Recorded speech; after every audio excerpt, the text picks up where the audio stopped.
அன்னை ஸ்ரீ சாரதா தேவியாரின் வாழ்க்கை சித்திரம். இது ஒரு தெய்வீக தாயின் கதை. அம்மா, இப்படித்தான் அவரை பக்தர்கள் அன்போடு அழைக்கின்றனர். தூய அன்னை, புனித அன்னை ஸ்ரீ சாரதா தேவியார் என்று துறவியர் பலர் குறிப்பிடுகின்றனர். அனைவருக்கும் அன்னை, உலகத்தாய், ஸ்ரீ ராமகிருஷ்ண பரமஹம்சர் விட்டுச் சென்ற அன்பு கிண்ணம் என்று சகோதரி நிவேதிதை இவரை பற்றி கூறுகிறார்.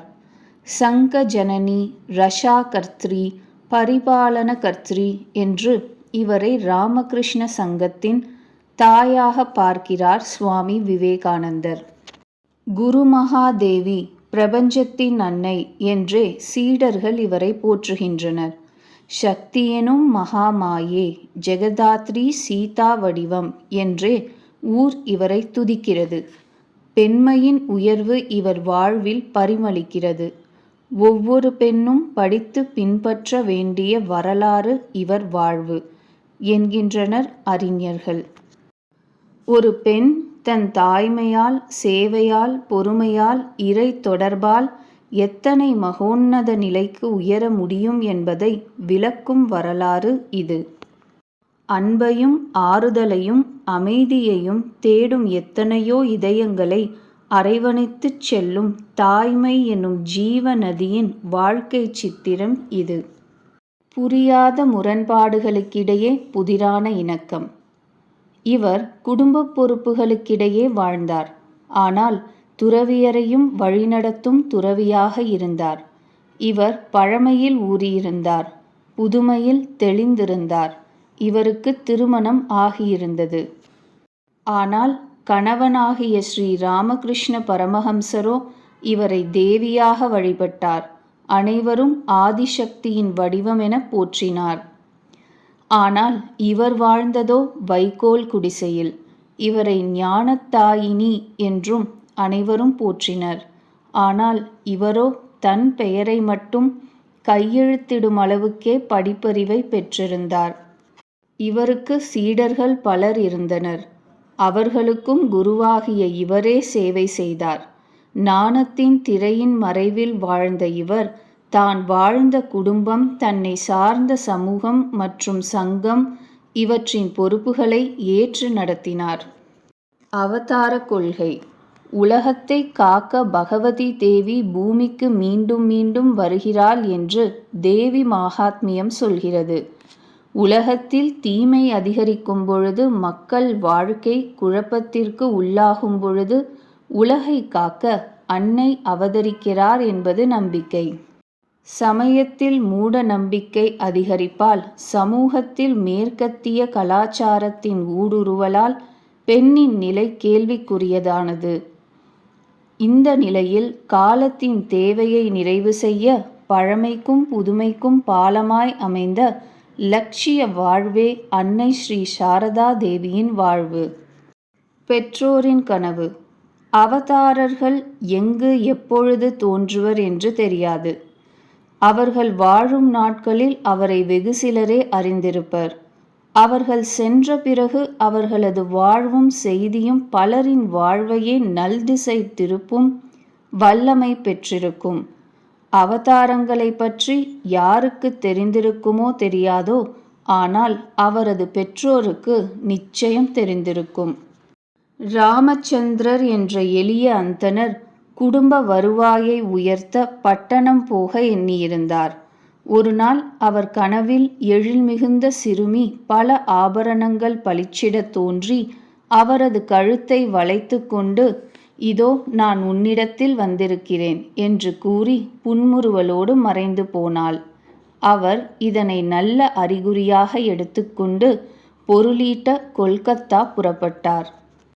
அவரது மனைவி ஷியாமா சுந்தரி தேவி சிகோருக்கு சென்றிருந்தார். அங்கு ஒரு நாள் குளக்கரையின் அருகிலுள்ள வில்வ மரத்தடியில் களைப்பாக அமர்ந்திருந்தார். அப்பொழுது அங்கு கிண்கிணி நாதம் கேட்டது. நாதம் வந்த திசையில் திரும்பி பார்க்க மரத்திலிருந்து சறுக்கியபடி ஒரு பெண் குழந்தை வந்தாள். சந்திர பிம்பம் போன்ற முகத்தை உடைய அவள் சிகப்பு உடை அணிந்திருந்தாள். மந்திர புன்னகையோடு அந்த சிறுமி ஷியாமா சுந்தரியின் கழுத்தை கட்டிக்கொண்டு, அம்மா, நான் உன்னிடம் வரப்போகிறேன் என்று கூறி மறைந்தாள். எளியவர்களிடம் தூயவர்களிடம் இறைவன் உறைகிறான் என்பது ஆன்றோர் வாக்கு. எனவே இந்த தூய எளிய தம்பதியினரிடம் அன்னை ஸ்ரீ சாரதா தேவி தோன்றியதில் வியப்பில்லை. பிறப்பு: மேற்கு வங்காளத்தில் பாங்குரா மாவட்டத்தின் தென்கிழக்கு மூலையிலுள்ள ஜெயராம்பாடி என்ற சிறிய கிராமத்திற்குத்தான் தெய்வீக தாயை பெறும் பேறு இருந்தது. 1853 டிசம்பர் 22ஆம் நாள் ராமச்சந்திரர் வீட்டிலிருந்து பெண் மகவு சாரதா பிறந்ததற்கான சங்கநாதம் எழுந்தது. இளமை காலம்: கிராமத்துச் சூழலும் எளிய வாழ்க்கை முறையும் தரும் பக்குவமும் பண்பும் இந்திய வாழ்வின் உயிர் நாடி. அதனை நாம் சாரதாவின் வாழ்வில் காணலாம். வீட்டின் முதல் பெண்ணான சாரதா வீட்டில் இரண்டாவது தாயாகவே ஆகி தன் தம்பி மற்றும் பெற்றோரை கவனித்துக் கொண்டாள். அவள் சிறு வயதில் வயலுக்கு சென்று புல் அறுத்து வருவாள். வீட்டு வேலைகளில் அன்னைக்கு உதவுவாள். இதை பற்றி பின்னாளில் அன்னை கூறினார். உண்மையை சொல்லட்டுமா? என் சிறு வயதில் அசப்பில் என்னைப் போலவே இருக்கும் பெண்ணொருத்தி என்னுடன் எப்பொழுதும் இருப்பாள். நான் போகும் இடங்களுக்கெல்லாம் வருவாள். என் வேலைகளிலெல்லாம் உதவுவாள். யாராவது வந்தால் மறைந்து விடுவாள். தெய்வீக திருமணம்: ஜெயராம்பாடி கிராமத்துக்கு அருகில் உள்ள சிகோர் என்ற சிற்றூரில் இருக்கும் சாந்திநாத் கோயிலில் திருவிழாவிற்கு ஊர் மக்கள் அனைவரும் கூடியிருந்தனர். அங்கு சிறுமியான சாரதாவை ஒரு மூதாட்டி, யாரை நீ திருமணம் செய்து கொள்ளப் போகிறாய் என்று கேட்டாள். கள்ளம் கபடமற்ற சாரதா அங்கு வந்திருந்த ஸ்ரீ ராமகிருஷ்ணரை சுட்டி காட்டினாள். ஸ்ரீ ராமகிருஷ்ணர் கொல்கத்தா அருகிலுள்ள தக்ஷிணேஸ்வரத்தில் காளி கோயிலில் பூஜை செய்து வாழ்ந்து வந்தார். அவர் இறைப்பித்து பிடித்தவராய் சாதனை வாழ்வில் ஈடுபட்டிருந்தார். இவரை உலகியல் வாழ்வில் ஈடுபடுத்தினால் அவரது பித்து தெளியும் என்றெண்ணி அவருக்கு பெண் தேடினர். ஏனோ எந்த இடமும் ஒத்துவரவில்லை. அப்பொழுது ஒரு நாள் ஸ்ரீ ராமகிருஷ்ணர் பரவச நிலையில், மணப்பெண்ணுக்காக அங்கும் இங்கும் அலைவதில் பயனில்லை, ஜெயராம்பாடியில் ராமச்சந்திரரின் வீட்டில் எனக்காக ஒரு பெண் வைக்கோலினால் சுற்றி காக்கப்பட்டு வருகிறாள், அங்கே சென்று கேளுங்கள் என்றார். இப்படியாக இந்த தெய்வ திருமணம் நிச்சயமானது. சாரதாவிற்கு 5 வயதாகும் பொழுது 23 வயதான கதாதரர் எனப்படும் ஸ்ரீ ராமகிருஷ்ணரோடு திருமணம் நடந்தது. உலகியலில் வாழ்ந்தபடி இறைவனை எப்படி அடைவது? வேதகால லட்சிய இல்லறம் எது? கடவுள் யார்? மதம் எது? மனிதன் யார்? வாழ்க்கை என்றால் என்ன? அதன் லட்சியம்தான் எது? என்ற பல புதிர்களை இந்த தெய்வ தம்பதியினர் தீர்க்கப் போகின்றனர் என்று அந்த கிராமவாசிகளுக்கு அன்று தெரிந்திருக்குமா? தொடரும் தோழியர். அன்னையின் வாழ்வில் தெய்வீக அனுபவங்களும் காட்சிகளும் அவரோடு தொடர்ந்த வண்ணமே இருந்தன. அவர் காமார்புக்கூரில் புகுந்த வீட்டில் வாழ்ந்து வந்தாள். வீட்டின் புறக்கடை வாசலை திறந்தால் சிறிய பாதை. பொதுவாக பெண்கள் அந்த பாதை வழியாகவே குளத்திற்கு சென்று நீராடுவர். நாணமே உருவான சாரதை அதன் வழியாகத்தான் அதிகாலையில் யாரும் பார்ப்பதற்கு முன்னால் குளிக்கப் போவாள். இருட்டில் எப்படி போவது என அவள் தயங்கிய பொழுது குடத்தோடு 8 பெண்கள் வந்தனர். சாரதைக்கு முன்னால் 4 பேர், பின்னால் 4 பேர் என அவர்கள் அவளுக்கு துணையாக வந்தனர். வீட்டிற்கு வந்தவுடன் அந்த 8 பெண்களும் மறைந்து போயினர். பித்தனின் மனைவி காமார்புக்கூரில் ஓரிரு முறை ஸ்ரீ ராமகிருஷ்ணரை கண்டதோடு சரி. அதற்கு பிறகு அவள் தன் தாயில் வீட்டிலேயே வாழ்ந்து வந்தாள். இந்த சந்திப்புகளில் ஸ்ரீ ராமகிருஷ்ணர் சாரதையிடம் சில ஆன்மீக விதைகளை விதைத்தார். நிலம் தயாராகிவிட்டால் விதை வந்தே தீரும் என்ற இயற்கையின் விதிப்படி வந்த இந்த விதைகள் பின்னால் அன்னையின் வாழ்வில் விருட்சமாவதை நாம் காண்கிறோம். ஸ்ரீ ராமகிருஷ்ணர் தக்ஷிணேஸ்வரத்தில் ஆழ்ந்த ஆன்மீக சாதனைகளில் ஈடுபட்டிருந்தார். அது உலகியல் கண்ணோட்டத்தோடு பார்ப்பவர்கள் அவரை பித்தன் என்று தூற்றினர். கிராமத்தில் இதை பற்றி பலர் பேச கேட்ட சாரதை, ஒருவேளை அவர் பித்தனாகியிருந்தால் அவருக்கு சேவை செய்வது என் கடமையன்றோ என்று எண்ணினாள். அவர் தந்தையின் அனுமதி பெற்று கங்கையில் நீராடப் போகும் பக்தர்களோடு தக்ஷிணேஸ்வரம் சென்றார். ஆனந்த நிறைகுடம். ஸ்ரீ ராமகிருஷ்ணர் அன்னையை அன்போடு வரவேற்று தங்குவதற்கு ஏற்பாடு செய்தார். குருதேவர் ராமகிருஷ்ணர் அன்னையை பார்த்து, நீ என்ன என்னை உலகியலுக்கு இழுக்க வந்திருக்கிறாயா என்று கேட்க, அதற்கு அன்னையார், இல்லை, உங்கள் லட்சியத்தில் உங்களுக்கு உதவவே வந்திருக்கிறேன் என்று கூறி அவரின் லட்சிய துணைவியாக ஆனார். தக்ஷிணேஸ்வரத்தில் அவர் வாழ்ந்த இடமாகிய நகபத் மிகச் சிறிய இடம். காலை நீட்டிக்கூட ஒருவர் உள்ளே இருப்பது சிரமம். அங்கேயே சமையல் பொருட்கள் வைக்க வேண்டி இருந்தது. ஆனால் அன்னையார் எந்த முணுமுணுப்பும் இன்றி அந்த இடத்திலேயே மற்றவர்கள் யார் கண்ணுக்கும் படாமல் வாழ்ந்தார். பகவான் ஸ்ரீ ராமகிருஷ்ணரின் அறை ஆனந்த சந்தையாக இருக்கும். பக்தர்களும் சீடர்களும் அங்கு குழுமி இருப்பர். அவர் சொல்லும் கடவுள் பற்றிய அமுத மொழிகளை கேட்க நிறைய பேர் வருவார்கள். பக்தி பாடல்கள், கீர்த்தனைகள் என எப்பொழுதும் அங்கு மகிழ்ச்சி நிறைந்திருக்கும். அன்னை சில சமயங்களில் தன் அறையில் உள்ள ஓட்டையின் வழியாக இவற்றை பார்ப்பதுண்டு. மற்றபடி அவர் குருதேவர் ராமகிருஷ்ணருக்கு சமைப்பது, பக்தர்கள் தேவையை கவனிப்பது என வேலைகளில் ஈடுபட்டிருப்பார். பின்னால் இந்த நாட்களை பற்றி சொல்லும்போது, அந்த நாட்கள் எவ்வளவு ஆனந்தமானவை! மனதில் ஆனந்த நிறைகுடத்தை வைத்தது போல் மகிழ்ச்சியில் திளைத்திருந்தேன். அன்றாட வேலைகளுக்கு நடுவிலும் நேரம் ஒதுக்கி 1,00,000 ஜபம் செய்வேன். இரவில் நீண்ட நேரம் நிலவொளியில் புற உலக நினைவே இன்றி தியானத்தில் ஆழ்ந்திருப்பேன். அதிகாலை 3 மணிக்கே எழுந்து காலை கடன்களை முடித்து விடியும் வரை ஆழ்ந்த தியானத்தில் இருப்பேன் என்பார். பகவான் போற்றிய பகவதி. பகவான் ஸ்ரீ ராமகிருஷ்ண பரமஹம்சர் நீண்ட நாட்களாக ஆன்மீக சாதனைகள் செய்து காளியின் தரிசனத்தை பெற்றார். அனைத்து சமய பாதைகளின் வழியாகவும் ஆன்மீக அனுபூதியை பெற்றிருந்தார். அவரது சிந்தை, சொல், செயல் என அனைத்தும் அறுதி பரம்பொருளில் லயித்திருந்தன.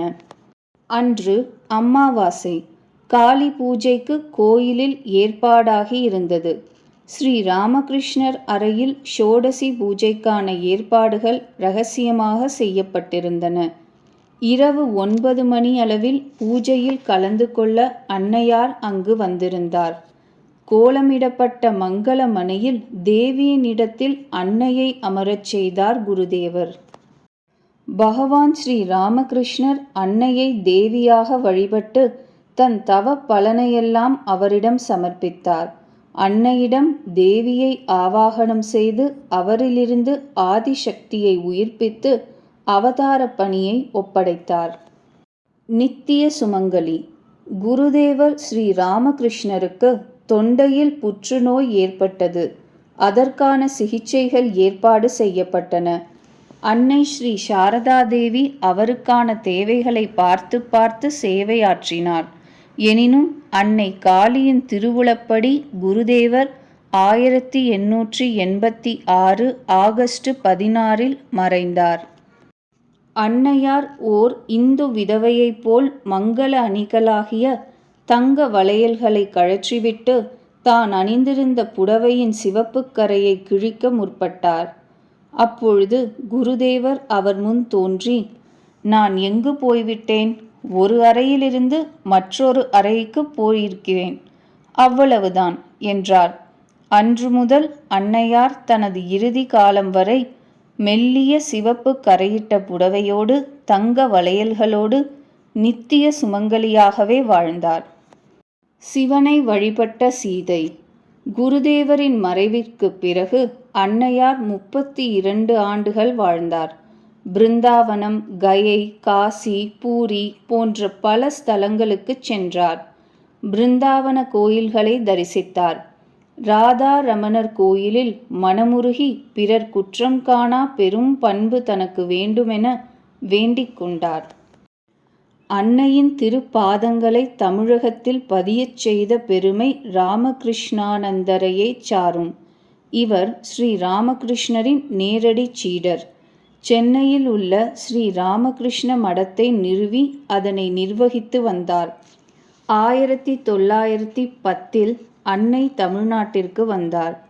அன்னையார் மயிலாப்பூரில் இப்பொழுது மடம் உள்ள இடத்திற்கு எதிரில் அமைந்திருந்த சுந்தர் நிவாஸ் என்ற வீட்டில் தங்கியிருந்தார். சுமார் 1 மாத காலம் இங்கு தங்கிய அன்னை பலருக்கு மந்திர தீட்சை அளித்தார். மதுரை மீனாட்சியம்மன் கோயிலை தரிசித்துவிட்டு அவர் ராமேஸ்வரம் சென்றார். அங்கு ராமநாதபுர அரசர் அன்னையை வரவேற்க கோயில் தரிசனத்திற்கு ஆவன செய்திருந்தார். அங்கு சிவனுக்கு அபிஷேகம் செய்யும் பொழுது தன்னை மறந்தவராய், அன்று நான் எப்படி வைத்தேனோ அப்படியே இருக்கிறது உள்ளார் என்று கூறினார். பின்பு சுதாரித்து கொண்டு ஒன்றுமில்லை என்று கூறிவிட்டார். ராமாவதாரத்தில் சீதை கடல் மணலால் சிவனுருவம் செய்ய அதை ராமரும் சீதையும் வழிபட்டனர். அன்னையின் முந்தைய அவதாரத்தில் அவர் சீதையாக இருந்தார் என்பதுதான் இதற்கு பொருள் என அன்னையின் உடனிருந்த கோலாம்பா விளக்கினார். பெங்களூர் சென்றுவிட்டு கோல்கத்தா திரும்பினார். தவ வாழ்க்கை. பிறகு காமார்புக்கூருக்கு போய் சாதமும் கீரையும் மட்டும் உண்டு இறை நாமத்தை கூறியபடி வாழ்ந்து வந்தார். உப்பு வாங்கக்கூட அன்னையிடம் பணமில்லை. இந்த தவ வாழ்க்கையில் அவர் ஈடுபட்டிருப்பதை கேள்விப்பட்டு குருதேவரின் சீடர்கள் அவரை கொல்கத்தாவில் வசிக்கும்படி வேண்டிக் கொண்டனர். கொல்கத்தாவில் பக்தர்கள் வீட்டில் அன்னை தங்கினார். அங்கும் அவரது தவ வாழ்க்கை தொடர்ந்தது. கொல்கத்தா அருகிலுள்ள பேலூரில் நீலாம்பர் முகர்ஜி வீட்டின் மாடியில் 4 புறமும் நெருப்பு மூட்டி மேலே சூரியன் தகிக்க நாள் முழுவதும் வெளியில் அமர்ந்து பஞ்சதவம் புரிந்தார். குரு மகாதேவி. அன்னை மந்திர தீட்சை வழங்குவதை தன் வாழ்வின் ஒரு முக்கிய ஆன்மீக பணியாக செய்து வந்தார். குருதேவரின் புகழும் உபதேசங்களும் பரவ பரவ அன்னையிடம் வரும் மக்கள் கூட்டமும் அதிகரிக்க ஆரம்பித்தது. நின்றும் கிடந்தும் இருந்தும் என்பது போல எந்தவித ஆச்சாரத்திற்கும் முக்கியத்துவம் கொடுக்காமல் மனிதர்களின் ஏக்கம் பக்குவத்தை பார்த்து கருணையே வடிவான அன்னை பலருக்கு மந்திர தீட்சை வழங்கினார். படித்தவன், பாமரன், பணக்காரன், ஏழை, உயர்ந்தோர், தாழ்ந்தோர் என்ற வேறுபாடின்றி வந்த அனைவருக்கும் அன்னை ஆன்மீக வழி காட்டினார். துறவு குடும்பத்தின் தாய். கயையில் புத்த மடாலயங்களை பார்த்தபொழுது அதே போல உணவிற்கும் தங்குவதற்கும் ஒரு நிரந்தர வழியில்லாமல் சுற்றித் திரியும் ஸ்ரீ ராமகிருஷ்ணரின் துறவி சீடர்களுக்காக அன்னையின் தாயுள்ளம் இப்படி பிரார்த்தனை செய்தது: உமது பெயரில் அனைத்தையும் துறந்தவர்களுக்கு சாதாரண உணவும் உடையும் கிடைக்க வேண்டும். அவர்கள் உங்களது லட்சியங்களை மையமாக கொண்டு ஓரிடத்தில் வசிக்க வேண்டும். உலக வாழ்க்கையில் துன்புற்ற மக்கள் அவர்களிடம் வந்து உமது அமுத மொழிகளை கேட்டு ஆறுதல் பெற வேண்டும். இப்படித்தான் இன்று உலகளாவ வளர்ந்துள்ள ஸ்ரீ ராமகிருஷ்ண மடத்திற்கு அன்னையார் தன் பிரார்த்தனையால் முதல் வித்தினை இட்டார். ஆரம்ப காலங்களில் அன்னையின் வழிகாட்டுதலின்படியே சங்கம் செயல்பட்டது. எனவேதான் சுவாமி விவேகானந்தர் அன்னையை சங்க ஜனனி என்று அழைத்தார். இல்லதென் இல்லவள் மாண்பானால். பொதுவாக ஆன்மீக வாழ்வு, கடவுள் தன்மை இவை ஒருவரை சுற்றி இருப்பவர்களிடமிருந்து அந்நியப்படுத்திவிடும். மீரா, ஆண்டாள், ராதா இவர்கள் இறைப்பித்தினால் தன்னிலை இழந்து அத்தனையும் அன்னையையும் அன்றே நீத்து கடவுள் என்ற தலைவனின் தாளில் தலைப்படுவதை நாம் அறிவோம். ஆனால் அன்னையின் வாழ்வு அவரை அந்நியப்படுத்தாமல் மற்றவர்களோடு அந்யோன்யப்படுத்தியது. அன்னை வீட்டில் முதல் பெண். அவரது தந்தையின் மறைவுக்குப் பின் அந்த குடும்பத்தின் முழு பொறுப்பையும் அன்னையே ஏற்றார். அன்னைக்கு பிரசன்னகுமார், வரதப்பிரசாத், காளிகுமார், அபயச்சரண் என்று 4 இளைய சகோதரர்கள். இதில் கடைசி இளைய சகோதரன் தன் கர்ப்பிணி மனைவியை அன்னையிடம் ஒப்படைத்துவிட்டு இளம் வயதிலேயே மரணமடைந்தார். அவரது மனைவி சுரபாலா சித்தப்பிரமை பிடித்தவர். அவருக்கு பிறந்த ராது பிடிவாதமும் கோணல் புத்தியும் உடையவளாக இருந்தாள். மற்றொரு தம்பியான பிரசன்னகுமாருக்கு நளினி, மாக்கு என்று 2 மகள்கள். இவர்கள் அனைவரும் அன்னையை சார்ந்தே வாழ்ந்தனர். பணத்தாசை பிடித்த பொறாமை கொண்ட உறவு கூட்டம் ஒரு புறம், உலகையே குருதேவருக்காக துறந்த சீடர்கள் ஒரு புறம், உலகியல் துன்பங்களிலிருந்து விடுபட்டு ஆறுதல் பெற வரும் பக்தர்கள் ஒரு புறம், சமுதாய கட்டுப்பாடுகளும் வீட்டின் ஆச்சாரங்கள் ஒரு புறம், இப்படி முரண்பட்ட சூழ்நிலைக்கு இடையில் அன்னையின் வாழ்வு அமைந்திருந்தது. இல்லதென் இல்லவள் மாண்பானால் உள்ளதென் இல்லவள் மாணாக் கடை. வீட்டில் இருக்கும் பெண் மாண்பு உடையவளாக இருந்தால் வீட்டில் இல்லையென்று சொல்வதற்கு எதுவும் இல்லை. அதே நேரத்தில் பெண் மாண்பற்றவளாக இருந்தால் வீட்டில் என்ன இருந்தாலும் இல்லை என்ற நிலையே என்கிறார் வள்ளுவர். அன்னை தன் மாண்பினால் அனைவரின் தேவையையும் இல்லை எனாது நிறைவேற்றி வந்தார். அனைவருக்கும் அன்னை. குருதேவரின் சீடரும் ராமகிருஷ்ண சங்கத்தின் செயலருமான சாரதானந்த மகராஜ் அன்னைக்காக கொல்கத்தாவில் உத்போதன் என்ற வீட்டை கட்டினார். ஜெயராம்பாடியில் புதிய வீட்டை அன்னைக்காக கட்டிக் கொடுத்தார். எங்கு இருந்தாலும் அதிகாலையில் தியானம் செய்வது, குருதேவரின் பூஜைக்கு ஏற்பாடு செய்வது, சமைப்பது, பக்தர்களின் தேவைகளை கவனிப்பது, தீட்சை அளிப்பது என்று தன் வாழ்வின் இறுதி நாள் வரை அன்னையின் வாழ்வு இருந்தது. பொறுமையின் சிகரமாக, அமைதியின் உருவமாக, புனிதத்தையே புனிதப்படுத்தும் புனிதவதியாக, அன்பின் விளக்கமாக, தாய்மையின் நிழலோடு, எளிமை மென்மையில் இதத்தோடு, தெய்வீக கம்பீரத்தோடு, ஆன்மீக அருட்களஞ்சியமாய் அன்னை உருவெடுத்தார். இவர் நல்லார்க்கும் கெட்டார்க்கும், கற்றார்க்கும் கல்லார்க்கும், கண்டார்க்கும் காணார்க்கும் பொதுவாக அனைவரையும் அரவணைக்கும் அன்னையாக விளங்கினார். அந்நியருக்கு அடிமைப்பட்டு இந்தியா தன் சுதந்திரத்தை இழந்திருந்த காலகட்டத்தில் ஒருவர் அன்னையாரிடம், வெளிநாட்டவர் அழிந்து போவார்கள் என்று அருளுங்கள் அம்மா என்று கேட்டபொழுது, நான் ஒரு தாய், அவர்களும் என் பிள்ளைகள்தானே, நான் எப்படி அப்படி சொல்ல முடியும் என்றார் அன்னை. என்றும் அன்னை. அன்னைக்கு தீராத காய்ச்சல் ஏற்பட்டது. அவரது மறைவிற்கு 5 நாட்களிற்கு முன் அன்னபூர்ணாவின் தாய் என்கிற பக்தை அவரை காண வந்திருந்தார். அவரிடம் அன்னை, மகளே, உனக்கு மன அமைதி வேண்டுமானால் பிறரது குற்றங்களை பார்க்காதே, அதற்கு பதிலாக உன் குறைகளையே பார். உலகம் முழுவதையுமே உனது சொந்தமாக்க கற்றுக்கொள். மகளே, இந்த உலகில் யாரும் அந்நியர் அல்ல. இந்த உலகம் முழுவதுமே உனது சொந்தம்தான் என்றார். அன்னை சிறிது நேரம் கழித்து மெல்லிய குரலில் கூறினார், மகளே, யாரெல்லாம் வந்திருக்கிறார்களோ, யாரெல்லாம் வரவில்லையோ, இனி யாரெல்லாம் வரப்போகிறார்களோ அந்த என் பிள்ளைகளுக்கெல்லாம் என் அன்பை தெரிவித்துவிடு. என் நல்லாசிகள் அவர்களுக்கு எப்பொழுதும் உண்டு. இதுவே அன்னையின் கடைசி செய்தி. 1920 ஜூலை 20 நள்ளிரவு 1:30 மணிக்கு அன்னை மகாசமாதி அடைந்தார். மறைவிற்குப் பின் அவரது முகத்தில் புது பொலிவு திகழ ஆரம்பித்தது. அவரது திருவுடல் ஊர்வலமாக பேலூர் மடத்திற்கு எடுத்துச் செல்லப்பட்டது. அங்கு கங்கை கரையில் தகனம் செய்யப்பட்டது. அந்த இடத்தில் இப்பொழுது அழகிய திருக்கோயில் உள்ளது.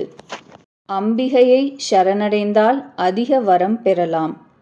அவரது வாழ்வு எளிமையாக இருந்தாலும் அதில் இழைந்தோடும் தெய்வீகமும் கருணையும், பிரபஞ்சத்தின் ஒவ்வொரு உயிரையும் தன் மகவாகக் கருதும் தாய்மையும், ஈடு இணையற்ற சேவையும் நம் மனப்பீட்டங்களில் அவரை தெய்வத் தாயாக இடம்பெறச் செய்கின்றன. இன்றும் ஷரண் என்று சரணாகதி செய்து வருபவர்க்கு அரணாக அம்மா என்று அழைப்பவரின் குரலை கேட்டு ஓடி வந்து அருளும் தெய்வத்தாயாக இவர் விளங்குகிறார் என்பதே பக்தர்கள் பலரின் அனுபவம். நம்பினார் கெடுவதில்லை, இது 4 மறை தீர்ப்பு. அம்பிகையை சரணடைந்தால் அதிக வரம் பெறலாம். நாமும் நம்பிக்கையோடு அன்னை ஸ்ரீ சாரதா தேவியை சரணடைந்து அதிக வரம் பெறலாம்.